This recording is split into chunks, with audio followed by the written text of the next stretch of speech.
Je suis assis dans mon camion, à l'instant même, les mains tremblent tellement que j'arrive à peine à tenir mon téléphone. Je fixe un post Facebook qui vient de briser mon monde entier. Ma mère, ma propre mère, vient de traiter ma fille de 6 ans de « fardeau stupide » sur les réseaux sociaux. Et ma sœur l'a félicité pour cela. Laissez-moi revenir en arrière, car vous devez comprendre comment nous en sommes arrivés là. Comment une grand-mère a pu être aussi cruelle envers sa propre petite-fille? Comment j'ai manqué les signes? Comment j'ai échoué à protéger ma petite-fille? Mon nom est Ryan. J'ai 28 ans, je travaille comme électricien, et je suis un père célibataire pour l'enfant la plus incroyable du monde, Emma.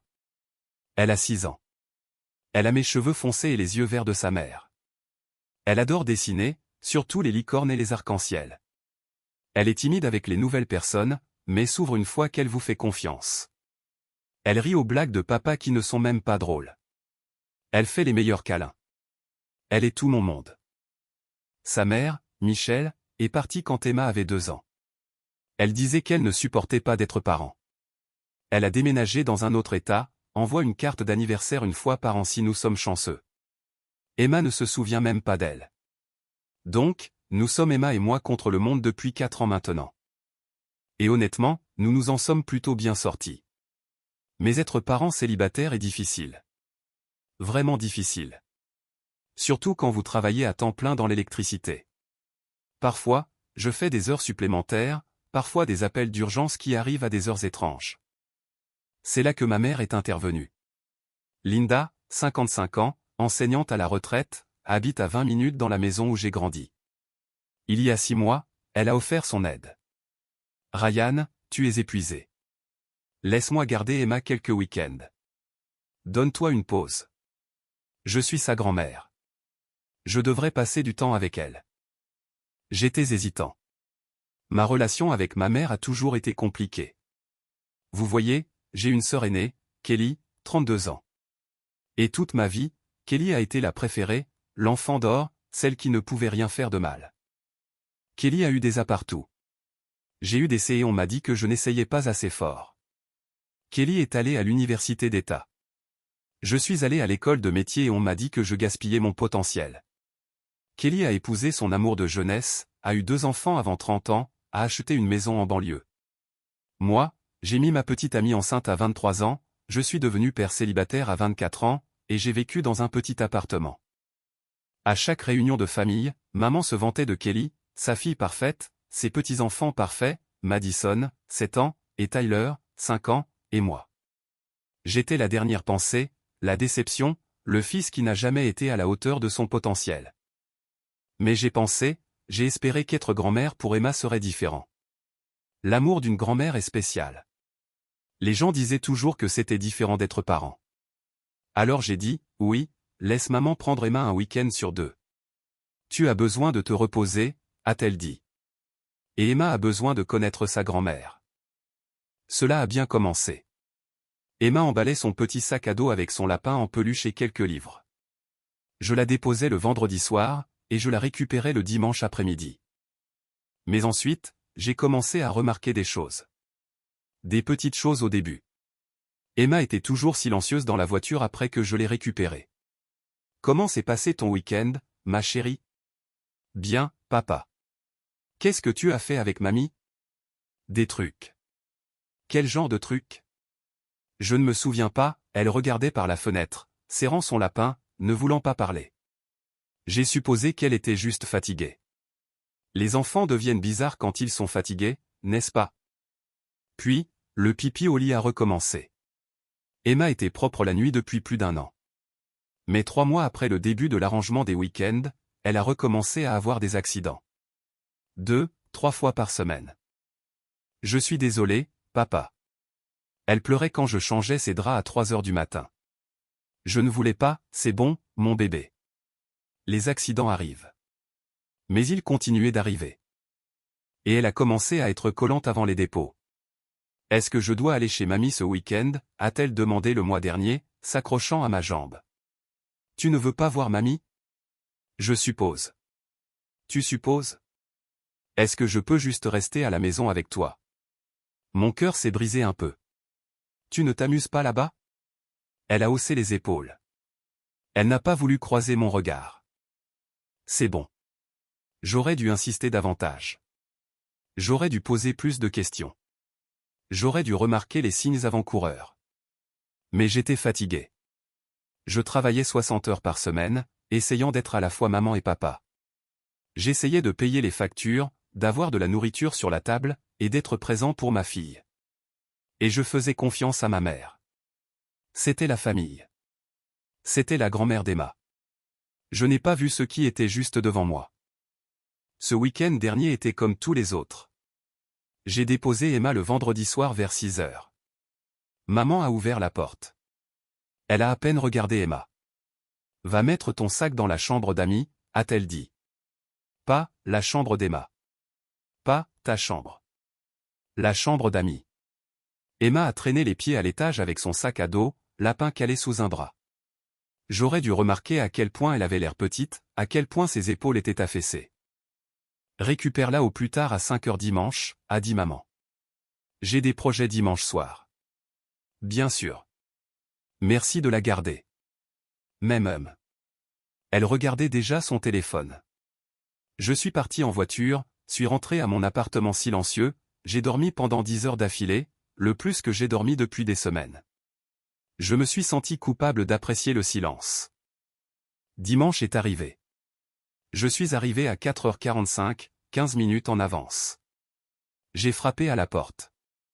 Il a fallu un moment pour que quelqu'un réponde. Ma sœur Kelly a ouvert. Oh, tu es en avance. Juste un peu.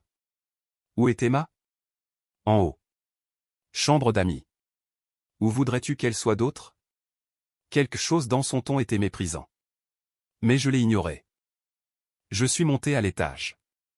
La porte d'Emma, la porte de la chambre d'amis, était fermée. J'ai frappé. Emma, c'est papa. La porte s'est ouverte en grand. Emma s'est jetée sur moi, s'enroulant autour de ma taille si fort que j'ai failli trébucher. Papa, tu es là. Salut, ma puce. Prête à rentrer à la maison? Oui, s'il te plaît. Oui, s'il te plaît. Oui. J'ai regardé par-dessus son épaule dans la pièce. Elle était nue. Mur beige. Un lit avec des draps blancs unis. Pas de jouets. Pas de décoration. Aucune preuve qu'un enfant passait du temps ici. Où sont tes crayons? Tes livres de coloriage? Dans mon sac à dos. Mamie a dit de garder mes affaires là-dedans pour ne pas faire de dégâts. Mon estomac s'est noué. Oh, d'accord. Nous sommes descendus. Kelly était dans le salon sur son téléphone. Maman était dans la cuisine. Nous partons, ai-je crié. Elle a toutes ses affaires, a répondu maman. Elle n'est même pas sortie dire au revoir. Ouais, bien. À dans 2 semaines. C'était tout. Pas de « je t'aime ». Pas de câlin pour Emma. Pas de « nous avons passé un week-end amusant ». Rien. Emma et moi avons marché jusqu'à mon camion. Elle est montée, s'est attachée, a serré son lapin. J'ai commencé à conduire. Est-ce que tu t'es amusé ce week-end? C'était correct. Juste correct? Elle a tripoté l'oreille de son lapin. Mamie a dit que je donne beaucoup de travail. Mes mains se sont crispées sur le volant. Quoi? Elle parlait à tante Kelly. Je l'ai entendue. Elle a dit que j'étais trop, que je devrais être plus comme Madison. Mon cœur s'est brisé. Emma, mon bébé, ça va, papa? Elle m'a regardé avec ses grands yeux verts. Je sais que je suis parfois agaçante. J'ai dû m'arrêter. Me garer sur le bord de la route, en fait, parce que je ne pouvais plus voir à travers les larmes qui remplissaient soudainement mes yeux. Emma, regarde-moi. Elle a regardé. Tu n'es pas agaçante. Tu n'es pas trop. Tu es parfaite, exactement comme tu es. Tu comprends? Elle a hoché la tête, mais je pouvais voir qu'elle ne me croyait pas. Nous sommes rentrés à la maison. J'ai préparé son dîner préféré. Macaroni au fromage avec des saucisses coupées. Nous avons regardé un film. Je lui ai donné un bain, lui ai lu 3 histoires, je l'ai bordé. Je t'aime plus que la lune, ai-je dit, en l'embrassant sur le front. Je t'aime plus que la lune, et au-delà, et encore, a-t-elle murmuré. Je suis allé dans ma chambre. Je n'arrivais pas à dormir. Mon esprit rejouait sans cesse les mots d'Emma. Je sais que je suis parfois agaçante. Une enfant de 6 ans. Ma fille de 6 ans pensant qu'elle est agaçante. Vers 11 heures, j'ai pris mon téléphone, j'ai fait défiler Facebook sans but, essayant d'épuiser mon cerveau. Puis, je l'ai vu. Un post de ma mère. Publié à 5h30 de l'après-midi. Exactement 30 minutes après que j'ai récupéré Emma. Le fardeau stupide est enfin parti. Quel soulagement. Je peux enfin me détendre. Week-end libre. Pas d'enfant. J'ai fixé l'écran. Je l'ai lu encore et encore. Le fardeau stupide. Elle parlait d'Emma. Mon Emma, sa petite fille. Les commentaires affluaient déjà. Kelly, félicitations, maman. Tu mérites une pause de ça. On se voit pour le déjeuner demain. De ça. Pas d'elle. L'amie de Linda, Margaret, tu es une sainte d'aider ton fils avec sa situation. La réponse de Linda, certaines d'entre nous n'ont pas le choix. Kelly encore, au moins, tu n'as à t'occuper d'elle que 2 fois par mois. T'occuper d'elle. Mes mains ont commencé à trembler. L'écran du téléphone est devenu flou. J'ai pris des captures d'écran. Une du post. Une de chaque commentaire. Mon doigt a plané au-dessus de la boîte de commentaires. Je voulais écrire quelque chose pour défendre ma fille, leur crier dessus à toutes les deux, mais je ne pouvais pas taper, je ne pouvais pas penser, je ne pouvais pas respirer. J'ai appelé mon père à la place. Tom, 62 ans, divorcé de ma mère depuis 10 ans maintenant. Il habite à 2 heures de route. Il voit Emma une fois par mois quand il descend. C'est un bon grand-père. Il aime vraiment passer du temps avec elle. Le téléphone a sonné 3 fois. Ryan, il est tard. Tout va bien? Papa, ma voix s'est brisée. J'ai besoin que tu vois quelque chose. Je lui ai envoyé les captures d'écran. J'ai entendu la notification de message retentir de son côté. Silence. Un long, terrible silence. Puis, où vit ta mère maintenant? Toujours la même maison. Oui, mais papa, envoie-moi l'adresse par SMS. Papa, il est 11h30 un dimanche soir. Envoie-moi l'adresse par SMS. Sa voix était froide. Plus froide que je ne l'avais jamais entendue. Qu'est-ce que tu vas faire? Je vais avoir une conversation avec ta mère et ta sœur, tout de suite. Papa, peut-être attendre que, ils ont traité ma petite fille de fardeau, Ryan. D'un fardeau stupide sur Internet, pour que tout le monde le voie, alors que cette petite fille est probablement au lit en ce moment, pensant qu'elle est agaçante. Sa voix tremblait de rage. Envoie-moi l'adresse. Je pars dans 5 minutes. Il a raccroché. Je lui ai envoyé l'adresse par SMS. Puis je suis resté assis dans ma chambre sombre, téléphone à la main, ces captures d'écran me brûlant le cerveau. Le fardeau stupide est enfin parti. Félicitations. Tu mérites une pause de ça. Au moins, tu n'as à t'occuper d'elle que 2 fois par mois. J'ai pensé à Emma à l'étage, endormie dans son lit, serrant son lapin, faisant des cauchemars qui la faisaient faire pipi au lit, pensant qu'elle était agaçante, pensant qu'elle était, trop. Et j'ai pleuré. Mon père conduisait 2 heures au milieu de la nuit pour confronter ma mère, et tout ce à quoi je pouvais penser était, pourquoi n'ai-je pas vu ça plus tôt? À 1h47 du matin, mon téléphone a vibré. Papa, je suis là. Sur le point de frapper. Je me suis redressé dans mon lit, complètement réveillé, malgré l'heure tardive. Mon cœur battait la chamade. Moi? Papa, peut-être dors dessus. Parle-lui demain. Papa, non. C'était tout. Juste non. Puis silence. J'imaginais qu'il marchait jusqu'à cette porte d'entrée, la maison où j'ai grandi. La porte que j'avais franchie 1000 fois, mais jamais comme ça. Tom Morrison se tenait sur le porche de Linda à 1h50 du matin, mâchoire serrée, téléphone à la main, avec ses captures d'écran qui brillaient encore sur l'écran. Il avait conduit 2 heures, ne s'était pas arrêté, ne s'était pas calmé. Au contraire, la route avait empiré les choses. 2 heures pour penser à Emma, à sa petite voix disant « Je sais que je suis parfois agaçante ». 2 heures pour penser à ce post Facebook. À son ex-femme traitant sa petite fille de fardeau. Il sonna à la porte, puis frappa fort. Une lumière s'alluma à l'étage. J'arrive. La voix agacée de Linda. La porte s'ouvrit. Linda se tenait là en robe de chambre, cheveux en bigoudi, visage irrité. Qu'est-ce que, elle vit qui c'était. Tom, nous devons parler. Il est 2 heures du matin. Alors tu aurais dû y penser avant de poster des choses sur notre petite fille sur Facebook. Il leva son téléphone, lui montra la capture d'écran. Son visage devint pâle. Tom, je peux expliquer, à l'intérieur, maintenant. Il la dépassa et entra dans la maison. Il ne demandait pas, il ordonnait. Tu ne peux pas simplement entrer par effraction ici. Je viens de le faire. Au salon, maintenant. Des pas dans l'escalier. Kelly apparut, en pyjama, confuse. Papa, qu'est-ce qui se passe? Tom la regarda, sa fille. La favorite, celle qui avait écrit « Félicitations. Tu mérites une pause de ça. Toi aussi, Kelly. Assieds-toi. » Quelque chose dans sa voix la fit obéir. Elle s'assit sur le canapé à côté de Linda. Tom se tenait devant elle, téléphone toujours à la main, tremblant d'une rage à peine contenue. Le fardeau stupide est enfin parti, lut-il à voix haute.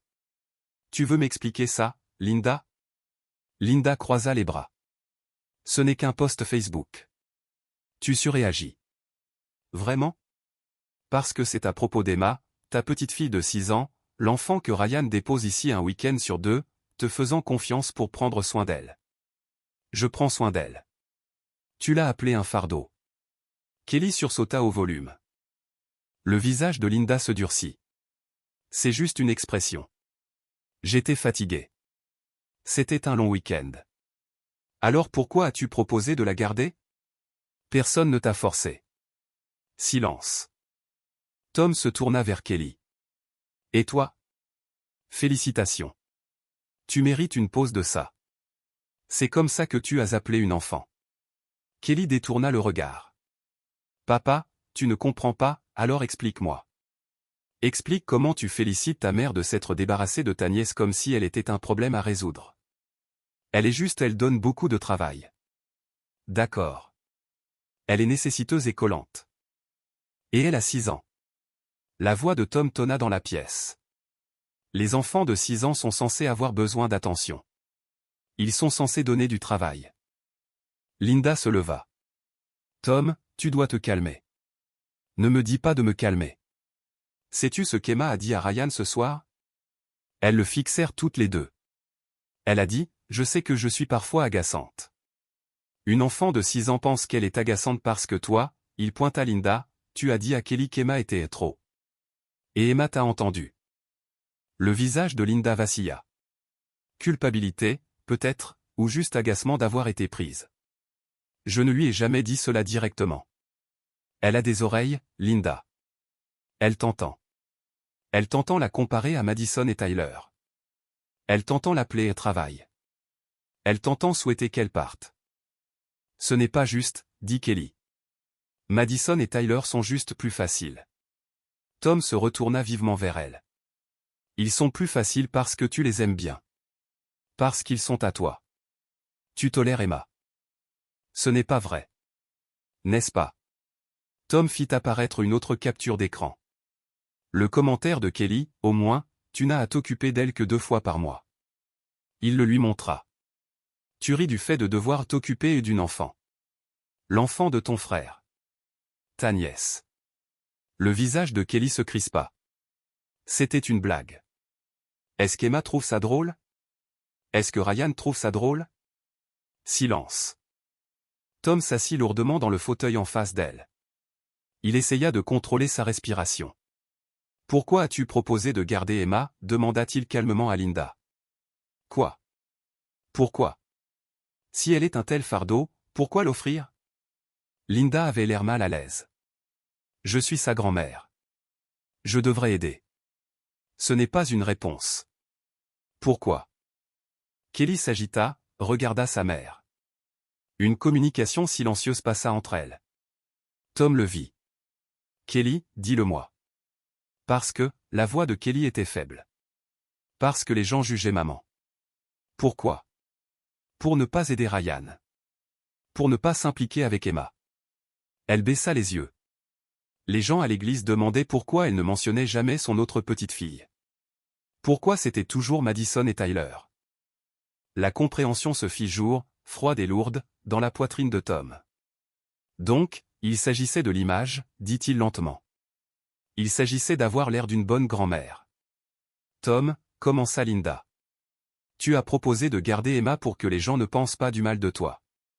Pas parce que tu voulais passer du temps avec elle. Je veux, connerie. Tom se leva à nouveau. Si tu voulais passer du temps avec elle, tu ne la traiterais pas de fardeau dès qu'elle part. Tu ne te plaindrais pas d'elle en ligne. Tu ne la ferais pas se sentir indésirable. Linda eut les larmes aux yeux. Tu ne comprends pas à quel point c'est difficile. Je comprends parfaitement. C'est exactement ce que tu as fait à Ryan. N'évoque pas ça. Pourquoi pas? C'est la vérité. Tom regarda l'une et l'autre. Tu as favorisé Kelly toute ta vie. Tu as fait en sorte que Ryan se sente sans valeur. Tu lui as fait croire que rien de ce qu'il faisait n'était assez bon. Kelly ouvrit la bouche pour protester. Tom la coupa. Et tu le sais, Kelly. Tu en as profité. Tu étais l'enfant d'or et Ryan était la déception. C'était la dynamique familiale, et ça te plaisait. Ce n'est pas je n'ai pas, tu l'as fait. Et maintenant, vous faites la même chose à la génération suivante. Madison et Tyler sont les favoris. Emma est le fardeau. L'histoire se répète. Linda essuya ses yeux avec colère. Bien. Bien. Peut-être que je trouve Emma plus difficile à gérer. Peut-être que je n'ai pas le même lien avec elle. Qu'est-ce que tu veux que je fasse à ce sujet? Je veux que tu arrêtes de faire semblant. Arrête de proposer de la garder si elle t'exaspère. Arrête de lui faire sentir qu'elle est un problème. Je n'ai jamais dit qu'elle était un problème. Tom leva à nouveau son téléphone. Le fardeau stupide est enfin parti. Tes mots. Linda s'effondra à nouveau sur le canapé. Elle se couvrit le visage de ses mains. La voix de Tom devint froide. Calme. Dangereuse. Voici ce qui va se passer. Premièrement, tu vas supprimer ce post, tout de suite. Linda leva les yeux. C'est mon Facebook. Supprime-le. Où j'apporte ces captures d'écran au brunch du dimanche avec toute la famille. Tante Carole, oncle Mike, mamie Jean, tout le monde. Et je leur ferai savoir exactement quel genre de grand-mère tu es. Linda devint livide. Tu n'oserais pas, Tom croisa les bras. Supprime-le maintenant. Avec des mains tremblantes, Linda sortit son téléphone, alla sur Facebook, supprima le post. Kelly, tes commentaires aussi, dit Tom. Kelly prit son téléphone, les supprima. Bien. Deuxièmement, la voix de Tom était toujours la même, tu ne garderas plus Emma. Quoi? Linda se leva. Tu ne peux pas, Ryan va te dire qu'il a trouvé une autre garde d'enfant. Tu vas l'accepter gracieusement. J'ai le droit de voir ma petite fille.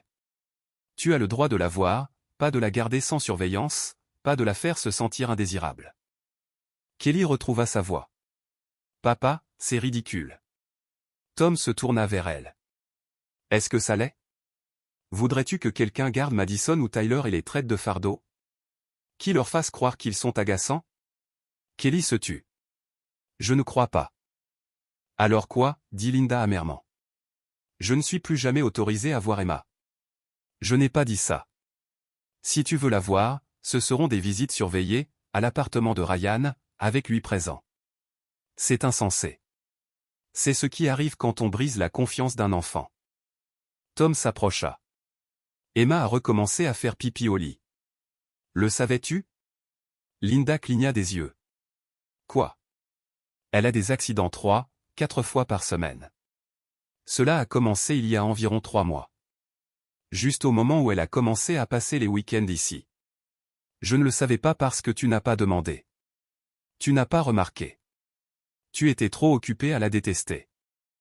Les larmes de Linda coulaient maintenant. De vraies larmes. Je ne voulais pas la blesser. Mais tu l'as fait. Et maintenant, tu dois arranger ça. Comment? Comment puis-je arranger ça?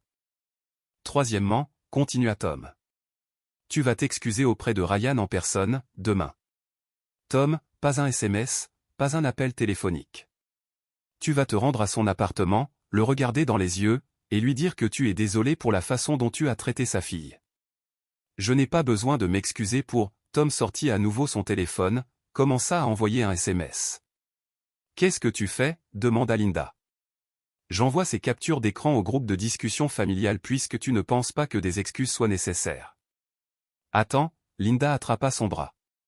D'accord, je m'excuserai demain. Avant midi. Bien, demain. Tom les regarda toutes les deux, son ex-femme et sa fille. Il les vit clairement pour la première fois depuis des années. Savez-vous ce qu'il y a de plus triste, dit-il doucement. Emma est une enfant incroyable. Elle est intelligente, créative, drôle. Elle fait des dessins incroyables, raconte les meilleures histoires, fait les câlins les plus chaleureux, sa voix se brisa. Et vous ne le saurez jamais parce que vous avez décidé qu'elle ne valait pas la peine d'être connue. Linda sanglota dans ses mains. Kelly fixa le sol. Tom se dirigea vers la porte, s'arrêta, se retourna. Une dernière chose. Si j'entends dire que vous dites du mal d'Emma, en ligne ou en personne, je m'assurerai que tout le monde sache exactement ce que vous avez dit à son sujet. Suis-je clair? Elles hochèrent toutes deux la tête. Tom partit. Il se rendit à un hôtel. Il appela Ryan à 3h47 du matin. Papa, c'est fait. Elle l'a supprimé. Elle va s'excuser demain. Qu'est-ce que tu as fait? Ce que j'aurais dû faire il y a des années quand elle t'a traité de la même manière. J'ai protégé ma petite fille. La voix de Ryan était pleine d'émotion. Merci. Ne me remercie pas tout de suite. Elle ne gardera plus Emma. Tu auras besoin d'autres arrangements. Je peux m'arranger. Je la garderai un week-end sur 2. Je viendrai en voiture où elle pourra rester chez moi. Papa, ça fait 2 heures dans chaque sens. Je m'en fiche. C'est ma petite fille, et contrairement à ta mère, j'aime vraiment passer du temps avec elle. Ryan se mit à pleurer. Je suis désolé de ne pas l'avoir vue plus tôt. J'aurais dû la protéger. Et, tu as fait confiance à ta mère. Ce n'est pas ta faute. Mais maintenant tu sais. Et nous protégeons Emma à partir de maintenant. Oui. Oui, on le fait. Ils raccrochèrent. Tom resta assis dans sa chambre d'hôtel, épuisé mais sous tension. Il pensa à Emma, à sa voix calme dans la voiture, à ses dessins rangés dans son sac à dos pour ne pas faire de dégâts. À une enfant de 6 ans qui se croyait un fardeau. Plus maintenant, pensa-t-il. Pas sous ma surveillance. Le lendemain matin, Linda se présenta à l'appartement de Ryan à 11h30. Ryan ouvrit la porte. Il ne l'invita pas à entrer. Qu'est-ce que tu veux? Linda avait l'air plus âgée, fatiguée, les yeux rouges d'avoir pleuré. Ton père a dit que je devais m'excuser. Il a dit beaucoup de choses apparemment. Ryan, je suis désolé pour le poste pour la façon dont j'ai traité Emma. Es-tu désolé de l'avoir fait ou désolé que papa t'ait attrapé? Linda tressaillit. Les deux. Peut-être. Je ne sais pas, Ryan s'appuya contre le cadre de la porte. Le pensais-tu? Ce que tu as écrit. J'étais frustré. Ce n'est pas ce que j'ai demandé. Considérais-tu Emma comme un fardeau? Longue pause. Trop longue. Parfois, murmura Linda. Parfois, c'était difficile et je pensais à quel point Madison et Tyler sont plus faciles. Ryan, j'ai demandé de l'honnêteté et tu me l'as donnée. Maintenant, je te donne l'honnêteté en retour. Tu ne garderas plus Emma. Papa te l'a dit, n'est-ce pas? Il l'a fait, mais, pas de mais. Tu as traité ma fille, ta petite fille, de fardeau stupide sur les réseaux sociaux. Tu lui as fait croire qu'elle était agaçante. Tu l'as comparée aux enfants de Kelly et tu l'as trouvée inférieure. Sa voix tremblait. Tu as brisé sa confiance, et la mienne. Je veux arranger ça. Alors respecte ma limite. Plus de temps sans surveillance. Si tu veux voir Emma, ce sera des visites surveillées, ici, chez moi. Pour combien de temps? Aussi longtemps qu'il faudra pour qu'Emma se sente à nouveau en sécurité avec toi. Des mois? Des années? Peut-être jamais? Le visage de Linda se déchira. Ce n'est pas juste. Tu sais ce qui n'est pas juste? Une enfant de 6 ans qui fait pipi au lit parce qu'elle est si anxieuse à l'idée de passer des week-ends chez toi. Ça, ce n'est pas juste. Linda se couvrit la bouche. Elle fait pipi au lit. Cela a commencé il y a 3 mois. Juste quand elle a commencé à rester avec toi. Oh mon Dieu. Oui. Oh mon Dieu. Ryan recula. J'ai besoin que tu partes maintenant. Ryan, s'il te plaît, pars avant que je dise quelque chose que je ne pourrai pas reprendre. Linda partit. Ryan ferma la porte, s'appuya contre elle. Du salon, Emma appela, « Papa, c'était qui ?» Ryan prit une inspiration. Il alla là où Emma colorait à la table basse. « Personne d'important, ma puce. Continue de colorier. Cette licorne est magnifique. » Emma sourit. Elle retourna à sa licorne arc-en-ciel. Et pour la première fois depuis des mois, Ryan sentit que peut-être, juste peut-être, il agissait correctement envers sa fille. Le premier week-end que Tom passa avec Emma changea tout. Ryan la conduisit 2 heures jusqu'à la maison de son père, une petite cabane près d'un lac entouré d'arbres. Emma était nerveuse. « Grand-père Tom est fâché contre moi. » Le cœur de Ryan se brisa. « Quoi ? Non, mon bébé. Pourquoi serait-il fâché contre toi ? Parce que je donne trop de travail. Comme mamie l'a dit. » Ryan se gara. Regarda sa fille dans le rétroviseur. « Emma, écoute-moi. Tu ne donnes pas trop de travail. Mamie avait tort. Très tort. Et grand-père Tom t'aime. Il veut passer du temps avec toi. Promis. Je te promets. » Quand ils arrivèrent, Tom attendait sur le porche. Il s'accroupit au niveau d'Emma. « Salut, gamine. Prête pour une aventure ?» Emma hocha la tête timidement. « Bien, parce que j'ai besoin d'aide pour faire des biscuits, donner à manger aux canards au lac, et peut-être construire un fort. Tu penses que tu peux gérer ça ?» Les yeux d'Emma s'écarquillèrent. « Vraiment ? Vraiment. » Ryan regarda le visage de sa fille se transformer. Un sourire, un vrai sourire sincère, se répandit sur son visage. « D'accord. » Ce week-end-là, Emma n'a pas demandé à rentrer une seule fois. Elle n'a pas fait pipi au lit. Elle n'a pas caché ses jouets. Tom a envoyé des photos à Ryan. Emma couverte de farine, riant. Emma au lac jetant du pain au canard. Emma dans un fort de couverture, lisant. Quand Ryan l'a récupéré dimanche, Emma a couru vers lui, bavardant sans arrêt. « Papa, nous avons fait des biscuits aux pépites de chocolat et j'ai eu le droit de casser les œufs. Et grand-père Tom dit que je suis une excellente casseuse d'œufs. Et nous avons vu une tortue et construit un fort et il m'a lu 3 livres entiers. » Ryan regarda son père par-dessus la tête d'Emma. Il articula « Merci ». Tom sourit simplement. Au cours des mois suivants, le schéma a continué. Un week-end sur 2 avec Tom. Emma s'est transformée. Le pipi au lit a complètement cessé. L'anxiété avant les voyages a disparu. Elle dessinait à nouveau des images colorées, pas seulement grises et noires. Grand-père Tom dit que mes dessins devraient être dans un musée, dit-elle fièrement à Ryan. Il a raison, dit Ryan, accrochant une autre licorne sur le réfrigérateur. Pendant ce temps, le monde de Linda s'écroulait. Quelqu'un avait vu son post avant qu'elle ne le supprime. Des captures d'écran se sont propagées dans la famille élargie. Tante Carole a appelé Ryan. « Est-ce vrai ? Ta mère a-t-elle vraiment traité Emma de fardeau ? » « Oui, elle l'a fait. » « Oh mon Dieu, cette pauvre petite. » La famille était horrifiée. La réputation de Linda a coulé du jour au lendemain. À l'église, les gens qui lui demandaient de garder leurs enfants s'arrêtaient soudainement. Son club de lecture devenait étrangement silencieux quand elle arrivait. Quelqu'un l'a désinvitée d'une fête prénatale. « Les gens parlent », lui a dit Kelly, disant que tu es cruel, demandant pourquoi tu dirais ça de ta propre petite fille. Je l'ai supprimé. Trop tard. Tout le monde a déjà vu. Linda a essayé de faire des relations publiques.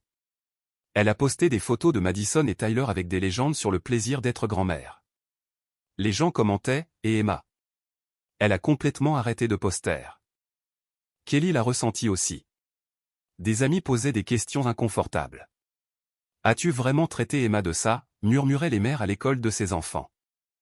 3 mois après la confrontation, Kelly a appelé Ryan. On peut parler? De quoi? De tout. De la façon dont j'ai traité Emma? De ce que j'ai dit? Ils se sont rencontrés dans un café. Kelly avait l'air épuisée. Je suis désolée, dit-elle immédiatement.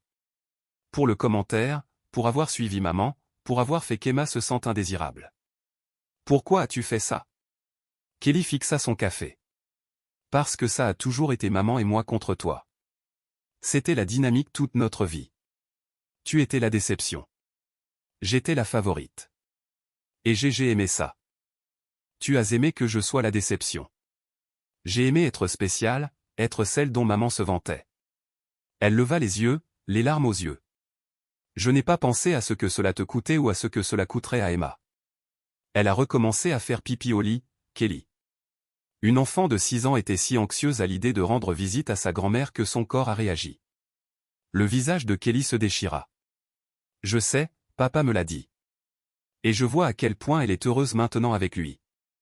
Et je réalise ce que nous lui avons pris. Ryan ne dit rien. Y a-t-il un moyen de réparer ça? Demanda Kelly. Je ne sais pas. C'est à Emma de décider, pas à moi. Puis-je la voir? Juste pour m'excuser. Sous surveillance chez moi, et seulement si elle le veut. Kelly hocha la tête. Juste. Cette visite eut lieu 2 semaines plus tard. Kelly apporta un cadeau. Des fournitures d'art coûteuses. Emma les regarda poliment.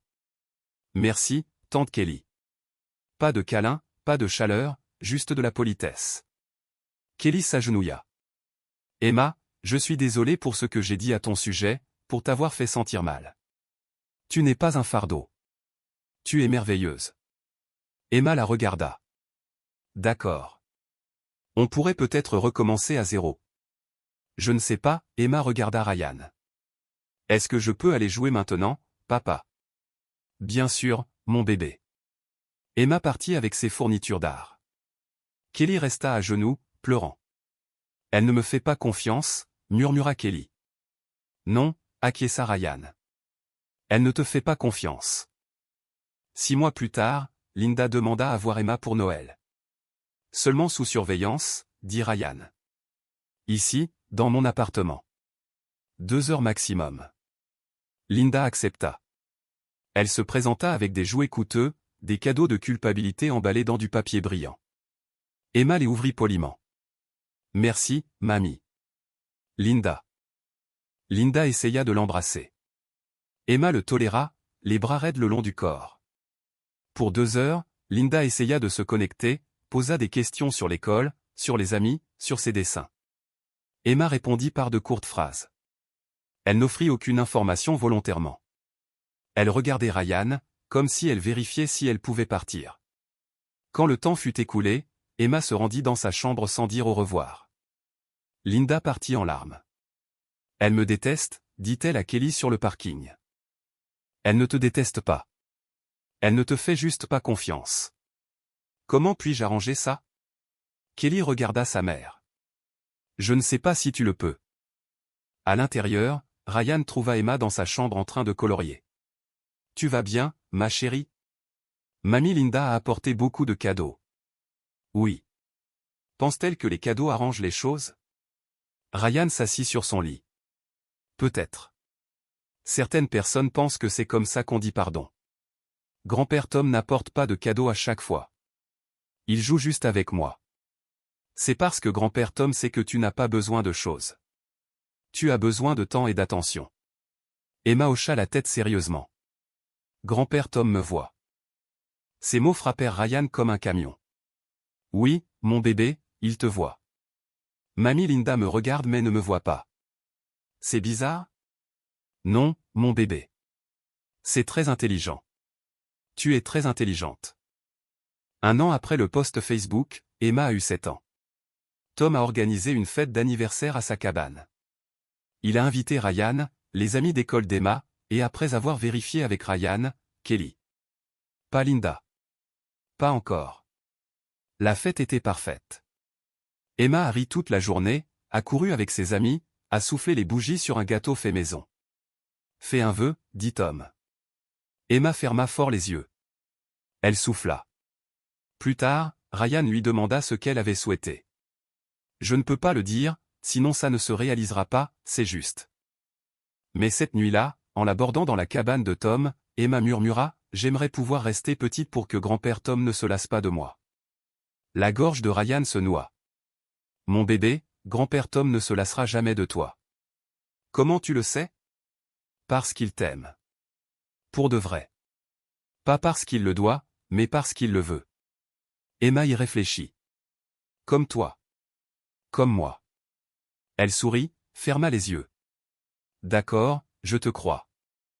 Pendant ce temps, Linda était en thérapie. J'ai besoin de comprendre pourquoi j'ai traité ma petite fille de cette façon, a-t-elle dit à son thérapeute. Pendant des mois, ils ont déballé tout ça. Le favoritisme, le besoin de contrôle, le ressentiment envers Ryan pour avoir gâché son potentiel. J'ai projeté ma déception envers Ryan sur Emma, réalisa Linda lors d'une séance.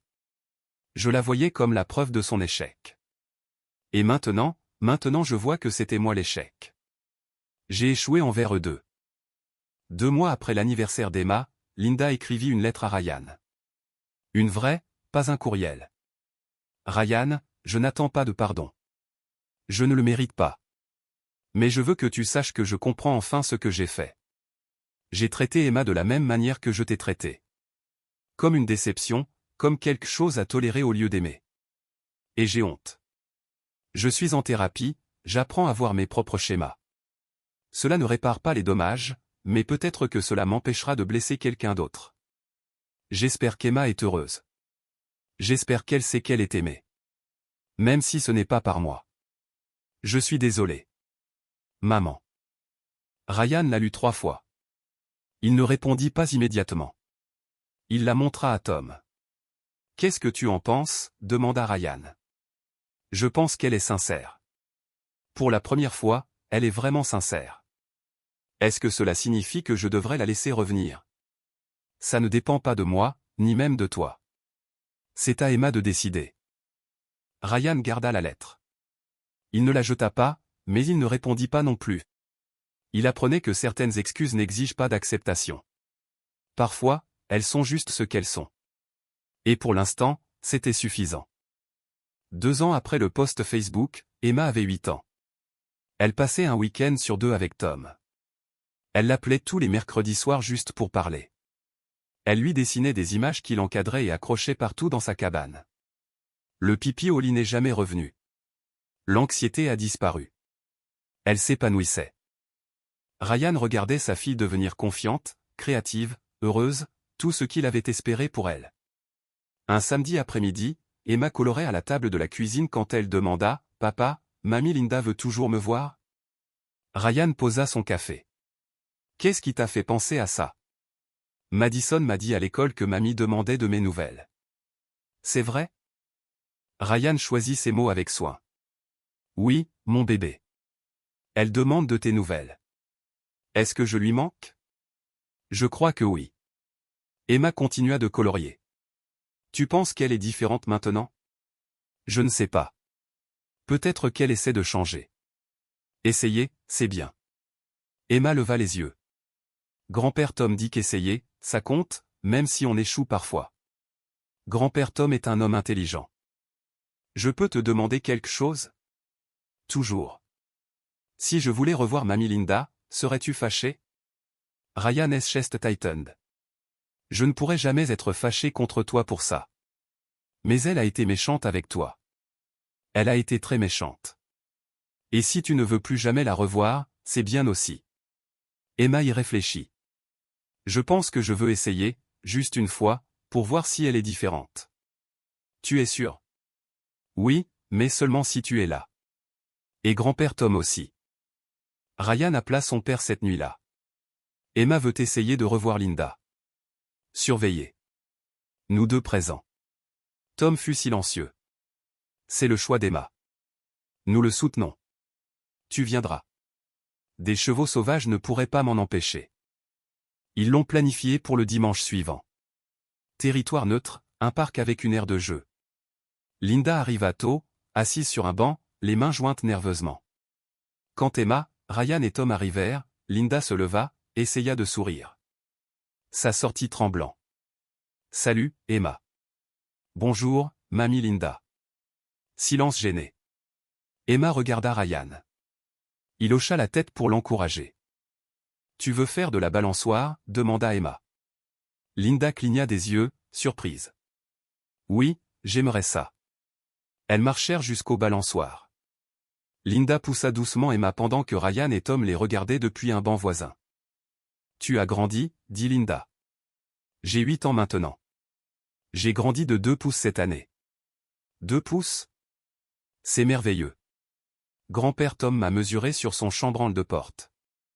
Il écrit la date et tout. Quelque chose vacilla sur le visage de Linda. De la douleur peut-être, ou du regret. Elles se balancèrent en silence pendant un moment. Puis Emma dit, Grand-père Tom dit que tu essaies d'être meilleur. Les mains de Linda faiblirent sur la balançoire. Il a dit ça? Il a dit, parfois, les gens font de grosses erreurs, mais ils peuvent toujours essayer de les réparer. Ton grand-père Tom a raison. La voix de Linda se brisa. J'ai fait une très grosse erreur. Parce que tu m'as traité de fardeau. Linda arrêta de pousser. Elle vint faire face à Emma. Oui, et je suis tellement désolé pour ça. Tu n'as jamais été un fardeau. J'ai eu tort et j'ai été méchante, et je t'ai blessé. Emma étudia le visage de sa grand-mère. Tu m'as fait penser que j'étais agaçante. Je sais. Et c'est la pire chose que j'ai jamais faite. Tu le penses toujours? Non. Linda s'agenouilla dans les copeaux de bois. Emma, je te trouve merveilleuse, intelligente, et créative, et gentille, et je suis désolé qu'il m'ait fallu si longtemps pour le voir. Emma resta silencieuse. Puis, d'accord. D'accord. Je te pardonne, mais je ne suis pas prête à retourner chez toi. Linda hocha la tête rapidement. Je comprends. Nous pouvons juste nous voir ici, au parc, si tu veux. Avec papa et grand-père Tom. Avec papa et grand-père Tom. D'accord alors. Elles se balancèrent pendant encore 20 minutes. Conversation légère. Rien de profond, mais pas hostile non plus. Quand il fut temps de partir, Emma fit un câlin à Linda. Rapide, mais sincère. Au revoir, mamie Linda. Au revoir, Emma.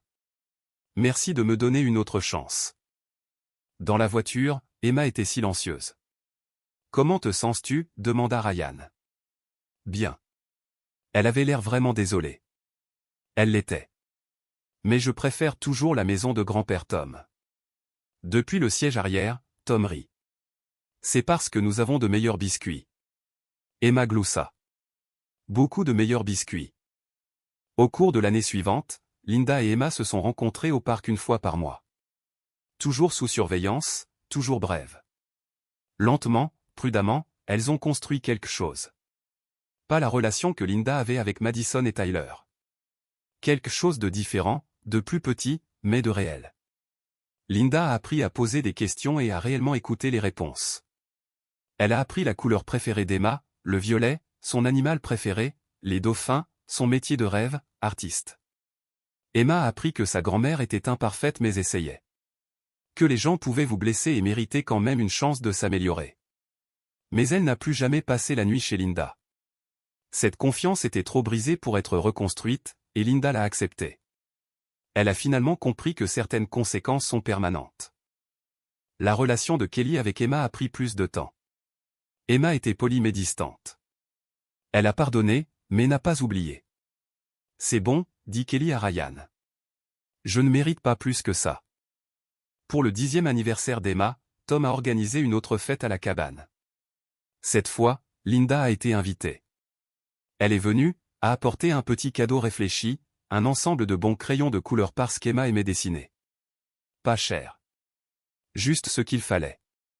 Emma l'a serré dans ses bras. Merci, mamie Linda. Ils sont parfaits. Linda a pleuré. Des larmes de joie cette fois. Ce soir-là, Ryan a trouvé son père sur le porche. Merci, dit Ryan. Pour tout. Pour l'avoir protégé quand je ne voyais pas ce qui se passait. Tu l'as vu finalement. C'est ce qui compte. Elle est heureuse maintenant. Elle l'est. Et c'est parce que tu l'as choisie, elle, plutôt que les sentiments de ta mère, plutôt que de maintenir la paix. Tu as choisi Emma. Je choisirai toujours Emma. Tom sourit. Je sais. C'est pourquoi tu es un bon père. À l'intérieur, Emma montrait ses nouveaux crayons aux enfants de Kelly. Madison était réellement intéressé, posant des questions sur les dessins d'Emma. Peut-être que cette génération ferait mieux. Peut-être qu'ils apprendraient des erreurs de leurs parents. Ryan l'espérait. Plus tard, en bordant Emma dans la chambre d'amis de la cabane, que Tom avait décorée spécifiquement pour elle, il l'appelait « la chambre d'Emma ». Ryan posa sa question traditionnelle. « Je t'aime plus que la lune. Je t'aime plus que la lune, et au-delà, et encore. Tu es heureuse, ma puce ?» Emma y réfléchit sérieusement. « Oui, papa, je suis heureuse. » « Bien. C'est tout ce que j'ai toujours voulu. Je peux te dire quelque chose ? Toujours. Je suis contente que mamie Linda essaie, mais je suis plus contente de t'avoir, toi et grand-père Tom. » Ryan embrassa son front. « Nous sommes contents de t'avoir aussi. Même quand je donne du travail, tu n'es pas du travail, tu es de la joie.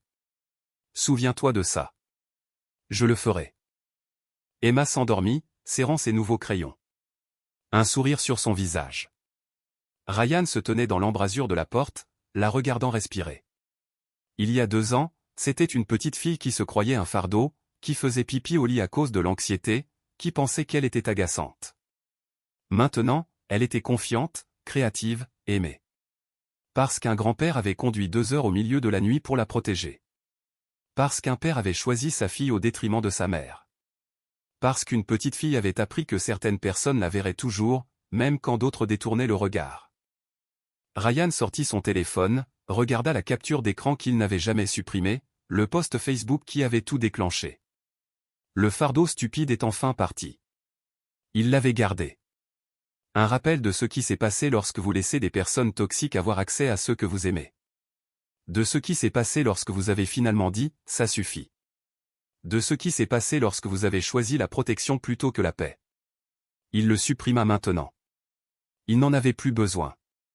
Emma savait qu'elle était aimée. C'était tout ce qui comptait. Tout le reste n'était que du bruit.